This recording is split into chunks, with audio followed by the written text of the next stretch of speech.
Hi friends and relatives అందరూ బాగున్నారా? నేను బాగున్నాను. మీరు కూడా బాగుండాలని ఆ వారాహి అమ్మవారిని కోరుకుంటున్నాను. ఈ వారాహి నవరాత్రులు వచ్చేయండి. ఈ వారాహి నవరాత్రుల్ని గుప్త నవరాత్రులు కూడా అని అంటారు. ఈ వారాహి అమ్మవారిని పూజించాలంటే భక్తి శ్రద్ధలతో నియమ నిష్ఠాలతోనే చాలా జాగ్రత్తగా పూజించాలండి. అందుకని ఈ వారాహి అమ్మవారి కోసం ఇల్లు గుమ్మాలు మొత్తం అన్ని శుభ్రంగా ఒత్తుకొని వాకిట్లో ముగ్గు పెట్టుకొని దారమందాలకు ముగ్గులు పెట్టుకొని మనం పాతకాలం నుండి వచ్చిన పీట దేవుడిని ప్రతిష్ఠించడానికి పీట అంటూ ఉంటుంది కదండి. మనం పాతకాలం నుండి ఈ పీట ఉన్నది. ఆ పీటకి పసుపు రాసి ముగ్గులు పెట్టుకొని అది అమ్మవారిని మనం ఎక్కడ ప్రతిష్ఠించాలనుకుంటున్నామో అక్కడ తూర్పు దిశలోనే అక్కడ ప్రతిష్ఠించాలండి. ఆ పీట పెట్టాలి. పీట పెట్టిన తర్వాత ఈ వారాహి అమ్మవారు ఫోటో మనం బియ్యం తీసుకొని వచ్చి మనం పీట మీద కొద్దిగా వేసి ప్రతిష్ఠించాలండి. మామూలుగా ఆ పీట మీద డైరెక్ట్గా అమ్మవారిని పెట్టకూడదు కదా.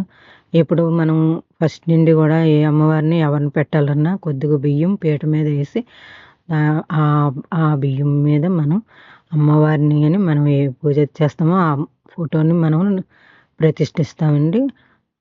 ఫోటో ప్రతిష్ఠించాక బొట్టు అయితే నేను ముందే పెట్టేశానండి అమ్మవారికి. ఇప్పుడు పువ్వుల దండ రోజు అమ్మవారికి వారాహి అమ్మవారికి రోజు పూలదండ మార్చుతూ ఉండాలండి. రోజుకో దండ కాకపోయినా 3 రోజులకు ఒకసారైనా 2 రోజులకు ఒకసారైనా పూలదండ మార్చుతూ ఉండాలి. రోజు దండ వేస్తే మంచిదండి. పూలదండ పెట్టి పువ్వులు పెట్టి ఈ రోజు మొదటి రోజు కదండి అమ్మవారికి నైవేద్యంగా పరమాన్నం వండానండి. ఈ పరమాన్నం నైవేద్యం చేసి తీసుకెళ్తున్నానండి. ప్రసాదం ఇక్కడ పెట్టి అమ్మవారికి అని. ఇప్పుడు మా బాబు అప్పుడే తిరుపతి వెళ్ళి వచ్చాడండి. తిరుపతి ప్రసాదం కూడా ఆ రోజే మూల పెట్టవలసి అయ్యింది. తిరుపతి ప్రసాదం పెట్టానండి. ఇది తిరుపతి ప్రసాదం అన్నమాట. ఆ తర్వాత పసుపుతో వినాయకుడిని తయారు చేశాను. పసుపుతో వినాయకుడిని తయారు చేసి తమలపాకులు అక్కడ పెట్టి బొట్టు పెట్టి వినాయకుడికి కూడా పువ్వులతోని పూజించాలండి. పువ్వులతో పెట్టాలి. వినాయకుడికి పువ్వులతో పూజించిన తర్వాత వినాయకుడికి ఒక తాంబూలం, అమ్మవారికి ఒక తాంబూలం తయారు చేసి పెట్టాలండి.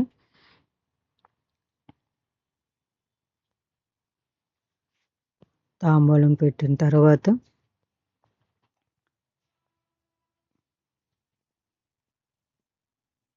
అమ్మవారికి చాలా జాగ్రత్తగా పూజించుకోవాలండి. నియమ నిష్ఠాలతో పూజించాలి. కనుక అమ్మవారికి నేను కలుషం పెట్టలేదండి. అఖండ దీపం కూడా పెట్టలేదు. ఎందుకంటే చాలా నియమ నిష్ఠాలతో చెయ్యాలి. ఏ ఒకటి ఇదైనా సరే మనకి బాగోదు. పిల్లలు కాలేజీ నుండి అటు నుండి వస్తారు కదండి. ఎవరొకరు ఇంటికి వస్తారు. ఏ గాలి ధూళిన తగిలినా బాగోదని చెప్పి నేను భయంతో మామూలుగా కలుషం పెట్టలేదండి. కలుషం అఖండ దీపం పెట్టకుండా రోజు మామూలుగా దీపంతో పెట్టుకుని ఇది వరకు పోయిన సంవత్సరం కూడా అలాగే చేశానండి. అప్పుడు కూడా కలుషం పెట్టలేదు,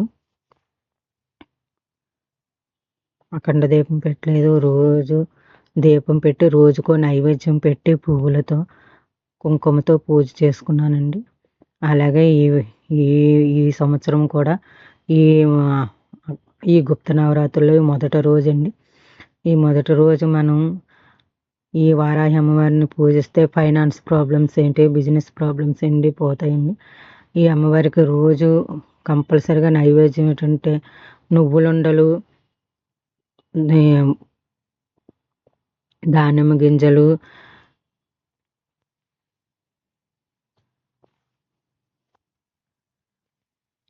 పానకం నీళ్ళు, రోజు పానకం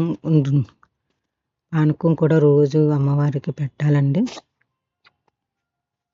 నువ్వులుండలు, తర్వాత పనసపండు, తర్వాత చిలకడ దుంపలు ఈ అమ్మవారికి చాలా ఇష్టం అన్నమాట. అవి డైలీ రోజు అవి పెడుతూ మనం రోజుకో ప్రసాదంతో అమ్మవారిని పూజించుకోవాలండి. పైన దేవుడికి దీపం వెలిగించుతున్నాను. అది ఎప్పుడో దీపం వెలిగించినప్పుడు నేను మంత్రం చదువుతానండి. అదే నమస్తే సర్వలోకానాం జనని అభ్యసంభవం శ్రేయం ఉన్నదే పద్మాసనం విష్ణు అక్షతల స్థితం. నమస్తే సర్వలోకానాం జనని అభ్యసంభవం శ్రేయం ఉన్నది పద్మాసన విష్ణు అక్షతల స్థితం అని మంత్రం చదువుతూ దీపం వెలిగిస్తానండి రోజు. అలాగే అక్కడ కూడా చదివి వెలిగించానండి. పైన వెలిగించిన తర్వాత కిందనే వారాహి అమ్మవారికి కిందన కూడా దీపం వెలిగిస్తూ అదే మంత్రం మళ్ళీ నమస్తే సర్వలోకానాం జనని అభ్యసంభవం శ్రేయం ఉన్నది పద్మాసన విష్ణు అక్షతల స్థితం అని చెప్పి దీపం వెలిగించాయండి.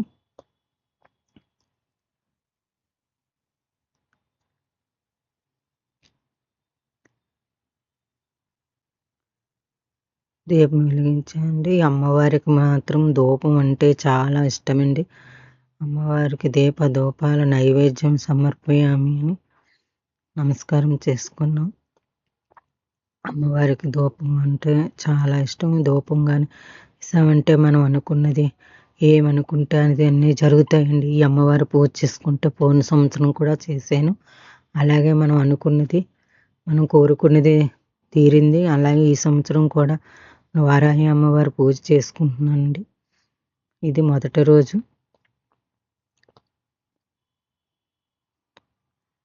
కొబ్బరికాయ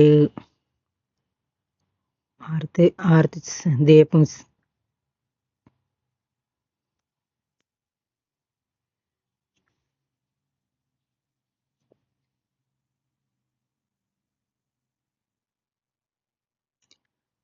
అమ్మవారికి మనం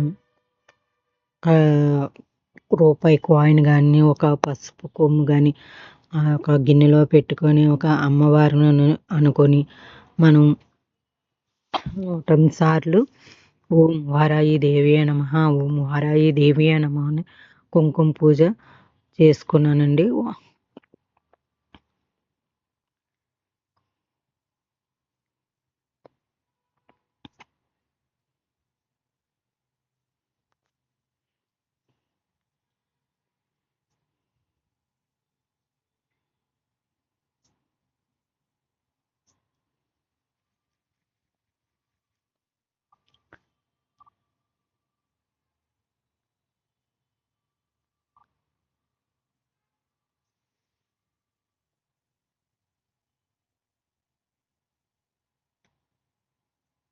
కుంకుమ పూజ అయిన తర్వాత వెంటనే కొబ్బరికాయ కొట్టమని మా వారికి చెప్పాను. కొబ్బరికాయ కొట్టడం అంటే మా వారు బాగా కొడతారండి. కరెక్ట్గా 2 ముక్కలు సమానంగా వచ్చినట్టుగా చూడండి ఎంత బాగా కొట్టారు. అలా కొడతారు. ఎప్పుడో ఆయనకి చెప్తానండి కొబ్బరికాయ కొట్టారు. నేను అక్కడ పెడుతుంటే అక్కడ వద్దు ఆ లోన పెట్టి అని చెప్తున్నారండి. అలా కాదు నేను అక్కడ కొబ్బరికాయ నీళ్ళు పెట్టాలి ఆ ప్లేస్లో అని నేను కొబ్బరికాయ నీళ్ళు పెట్టానండి.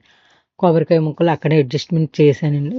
మా పీట చూస్తే చిన్నది దేవుడి పీట అవన్నీ అలాగా కరెక్ట్గా సర్దిగి చేసేటప్పటికి ఆ విధంగా వచ్చిందండి. కొబ్బరికాయ కొట్టేసాం. హారతి ఇచ్చాం దేవుడికి. దేవుడికి ఇచ్చి నేను హారతి తీసుకున్నానండి. మా వారిని తీసుకోమని చెప్పాను. పిల్లల్లో కూడా తీసుకోమని చెప్పానండి. హారతి తీసుకోమని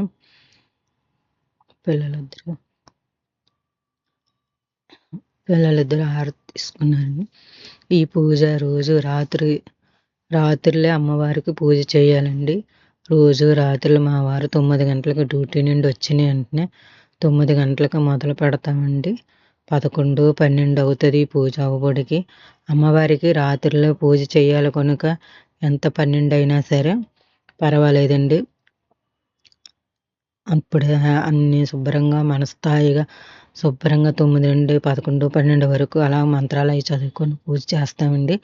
అమ్మవారికి ధూపం అంటే ఇష్టమే కానీ ఇవాళ మొదటి రోజు కదండి నేను అగ్గి తయారు చేయలేదు. ధూమ్ స్టిక్తోనే ధూపం ఇచ్చేస్తున్నామండి అమ్మవారికి ఈ రోజుకి.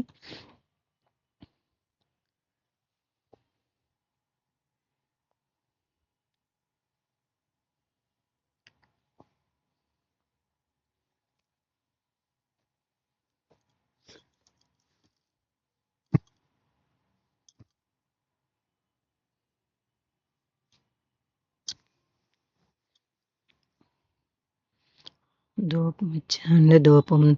దీపధూప నైవేద్యం సమర్పయామి అనేసి ధూపం తీసుకున్నామండి. అక్షంతలు పట్టుకొని ఏమైనా తెలిసి కానీ తెలియక కానీ తప్పు చేస్తే క్షమించు తల్లి.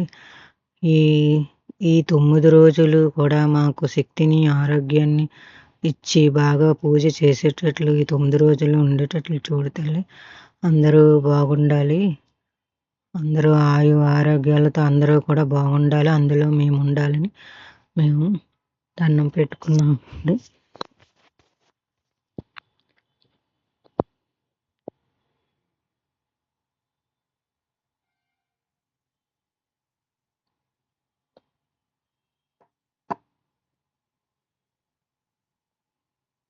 ఈ విధంగా మొదటి రోజు పూజ సమాప్తం అయ్యిందండి. పూజ పూర్తి చేసుకున్నాను. ఈ వారాహి అమ్మవారిని గుప్త నవరాత్రులు మొదటి రోజు పూజ పూర్తి అయ్యిందండి.